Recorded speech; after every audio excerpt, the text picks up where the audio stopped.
Vježbe za kuk. Početni položaj je ležeći na leđima sa opruženim nogama.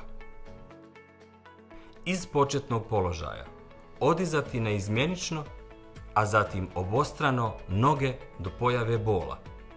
Prvo vježbu uraditi bez opterećenja, a po potrebi dodati opterećenje u vidu tega ili neke improvizacije u nivou skočnih zglobova. Vježba se može ponoviti 7 do 10 puta.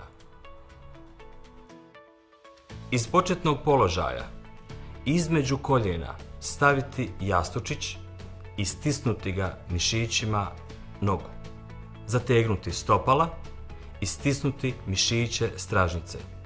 Zadržati i opustiti. Ponoviti vježbu 10 puta. Iz početnog položaja noge su lagano razmaknute. Jednu pa drugu nogu maksimalno moguće rotirati prema unutra i to tako da se stopalo usmjeri prema unutra. Suprotna noga miruje. Ponoviti vježbu 10 puta. Tehnički, vježba se uradi kao i prethodna, s tim što se rade rotacije prema vani. Ponoviti vježbu 10 puta.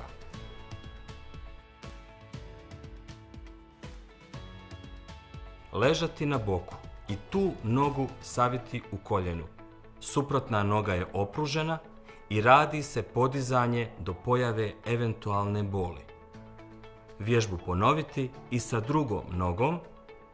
Svaku vježbu ponoviti po 10 puta.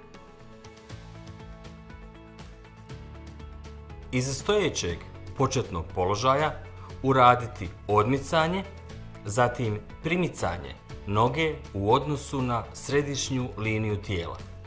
Vježbu ponoviti sa opterećenjem oko skočnog zgloba. Vježbu uraditi 7 do 10 puta. Dexalgin gel. Stavite tačku na bol.